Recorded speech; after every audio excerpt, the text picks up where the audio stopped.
Welcome back to Bull Sessions here on 680 KFEQ. Here's your hosts, Randy Baker and agronomist Brad Law.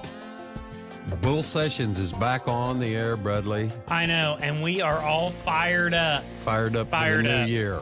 Focus on the farmers coming up a little bit later. And you got somebody from the metropolis of Cosby. Cosby, Missouri. Cosby, Missouri. America. It's the real deal. Okay, red, white, and blue. A red, white, and blue farm family. You know how we like that. But we do like cattlemen from Arkansas as well. Yes, we do. Talking with Doug Galloway. Oh, and we also got to tell everybody, if you miss something and you want to catch that again, plug us in on YouTube. We'll cross Bull Sessions. Throw in my name or Randy's name, and you can find us. And what's our email? Our email? I've already forgot. I haven't said it for so long. It's bull@willcross.net. We want that thing wore out. BULL. That's simple. @willcross.net. Yes. We want emails nominating focus on the farmers that we can focus on. Your friends, your relatives, some you like, dislike, whatever. We don't care. We want to. Or if you want to send mail to make fun of Randy, just send those to me and I will read them before he deletes it. Bradley, always after me. Now, we've got a guy here that knows stuff about grazing cattle. He does. And so we need to get him back on here. Doug, are you still with us? I'm here, man. All right. Hey, I got another question for you. All right. What benefits have you gained in forage quality as well as quantity by going to this rotational grazing system? All right. Let me touch. I want to mention one more thing on the pond deal, and like I said, I fence it off in the summertime and to give limited access. In the wintertime, you don't want to do that because those winds can come in, and then it just may happen that the place you give them, it ices up too thick, and those cows can't use their hooves and bust ice. So in the wintertime, I'll start opening those circles up, and the cows get access to the whole pond. They're not going to wade that time of year, so you don't have to worry about hoof issues during the winter. Okay. Anyway, so you want to know about forage quality and quantity. Yes. Okay, well, the tenant come over one day. I'll tell you what kind of grass we grow. He come over one day, and he said, I want to look at these cows. I said, okay. And he wasn't happy. And I said, well, what's wrong? He said, the grass is so darn tall that I can't see the hooves on my cows. So it's the only thing you got to gripe about is that you can't see the feet on your cows. Well, you've probably got pretty good pasture. Yeah, you and that's one thing. The big thing we see with it is we grow a lot of forage because we're only grazing each paddock from 5 to 20% of the year. In the other 80 to 95% of the year, we are letting stuff grow and letting it stockpile. And I'll usually take 1 or 2 pastures every year, especially if I'm going to burn one. I won't graze that the full grazing season before, and I won't graze it for the full grazing season after. So that whole paddock gets a complete year-long rest. That's a big deal. That really does good for your soil quality. And I kind of learned about this stuff about 4 years ago. I went to one of a 3-day grazing school put on by Ian Mitchell Ennis, and that was down at a ranch in Bowie, Texas, and then another ranch. It's kind of a high deer fence ranch, and they did the rotational grazing, and that was at Marietta, Oklahoma, which is south central Oklahoma, right off the Red River. And I was real impressed the way this wildlife habitat looked. And then when you got to looking what this guy was doing for these deer, he had a 300 head herd, and he did prescribed grazing. And that's what he did. And those 300 head would come through, and they would reset the landscape, and then he'd move them on. And he had some really big deer, and was making good money on his hunting operation doing that. So when I got back from that is when we started. That first year we just basically would stretch 2 or 3 hot wires in front of the cows, and to get a feel for it and make sure it's what we wanted to do. And then the next year I started setting in, a little bit more permanent fences. In other words, they may stay there for a year before they're moved again. And so that's kind of what we've done. And on our forage quality, we don't spray weeds anymore. I may brush hog a little bit here in August when things are, when they're starting to pollinate, but those cows will use a lot of forbs to get their protein and their minerals during the summertime. And then we also noticed that our forage legumes, our white clovers and red clovers, those really persist a lot better under this grazing management where there's not constant pressure on those forests. We like a lot of red clover up here. It's something that you know guys can throw that out in with their if they put a little fertilizer on their pasture in the spring or on wheat even to get some forage after a wheat harvest. That red clover just works great up here. Yeah, cows really like it, and it can be good grazing, you know. And I just like to see a lot of different plants because you just get to watching the cows, and they'll tell you what you need to do. You know, they may go hit grass for a little while, and then they'll go over here and they'll hit some weeds, or they'll hit, you know, and they're really not weeds. If a cow's eating it, it's a forage, and it's forage, you know. So you've got something out there you're growing for nothing, and it's high quality.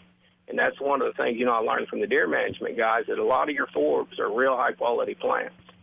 And that's what we're starting to see with the cows, that they're using some of that stuff. You do any turnips or anything like that, Doug?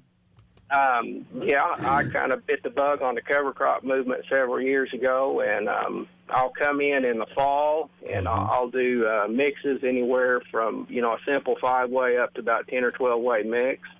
If it's got small grains in it, I'll usually drill that into the Bermuda that I've grazed down pretty short and suppressed. And then in other areas, I've got a spreader on the back of the four-wheeler, and I'll go move the cows and just take that spreader and spread that seed right there in front of them where they're going. And so they'll trample that in. And that mix usually has ryegrass. This year I put a little fescue in it because I want to increase my fescue density. And 1 or 2 types of clover in there, and then turnips and radish. Now, you said here, you were telling me there before we talked before the show that back in November, you guys got a pretty good buck off the property. What was that buck? I mean, what was the class on it?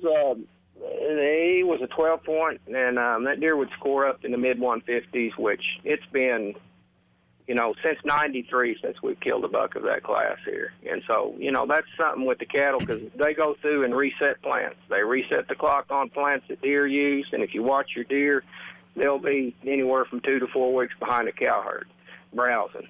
Really? Well, we got some deer hunters that might be like, really? I can. I'm not into growing crops and stuff, but I'm into getting deer. So, you know, it's always try to get a little something in here for everybody. Yeah, and I did deer plots, you know, there for a while, but it just really, you know, the cost of that and doing that, and, you know, there was no justification. There was no return in doing that. And so, you know, what I did on some this year is I came in the latter part of August, and we had, you know, a diverse mix. It had the main things left in it were millet, Egyptian wheat, and forage sorghum. That stuff was 10 to 12 feet tall. And I had people tell me, those cows are not going to graze that. So what I did is I came in with a brush hog, and I mowed me about a 10-foot perimeter around it. I mowed some lanes through it where they could see one another, or they could at least see a fence, you know, before they hit it. And I turned those cows in, and in 1 week's time, they took 2.5 acres all the way down to about a 3-foot stubble height. Wow. I just fired the drill back up and put my winter mix right in there and didn't need to do anything. You know, didn't have to mow it, didn't have to terminate that. Now, I think we'll come back on that. We'll come back in about February because you've got sorghum regrowth in there and you've got green stuff down below it, and they're going to mow it down again. Now, I want to go and hit on some, you know, you're talking about electric fencing, and some people have had good luck with it, some people not so much. So how are you powering your electric fence? Are you running 110, a 12-volt, a solar? You know, keeping a hot fence is, you know, not always the easiest thing to do. Yeah, we've got, I've got an electric meter there at the barn, but the problem is a storm can come through and that can knock out power. I'm 160 miles from the ranch at a full-time job, so I get weekends down there. And so what would happen if I had a 110 unit is I'd drive down there one day, wouldn't have any power, and there's no telling, you know, what the cows are going to do. Because they can sense that electric fence, if it's hot or not. They can sense it anywhere from 1 to 3 feet from the fence.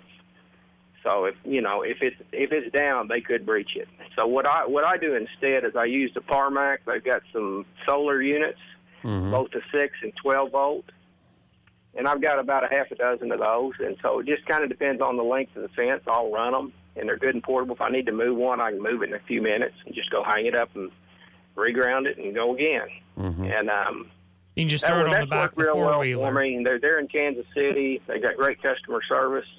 And so I haven't had, you know, if something goes down, I've always got one for a backup. I send one to them. They fix it and send it back. And And then we've got our perimeter's hard fenced, hard barbed wire. And then we've got about 4 major divisions in there from that are barbed wire. And then everything else is just a single strand of poly wire. And I used to use a turbo wire, but that was a little bit expensive, so I found some poly cord. It's made by NeCo Fence, and I think they're in Missouri. Yeah. And that's got 9 stainless steel strands in it, and it works really well. Cattle, it's highly visible. Cattle can see it. Deer can see it. So you don't have a problem with cattle running through it. I don't like the poly tape because it catches a lot of wind, and it'll start rubbing against that post, and then pretty soon 1 or 2 or all the strands break, and you've got a dead leg right there in your fence. Mm-hmm. Yep. And the high tensile, I just haven't messed with the high tensile wire because once it weathers, it camouflages and things don't stick very well. And as far as posts, I mean, we'll really use about anything for an electric fence post. One of my favorites is just to take a tree or 2 or 3, wherever you want to put your fence, get a little inexpensive screw-in insulator, screw that into the fence about 28 inches high, and go on about your business. Mm-hmm. We use a lot of the white tread-in posts. I like those because the white is visible. And then if we've got to make a hard corner or a hard bend, we'll use either a rebar or a T-post with the appropriate insulator for that.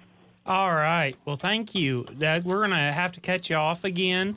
Miles is telling us we've got to pay some bills with some commercials. And break time. Break time, Randy. It's break time again. We're going to have Focus on the Farmer coming up here first thing when we come back, and we're going to have more with Doug when we return to Bull Sessions on 680 KFEQ.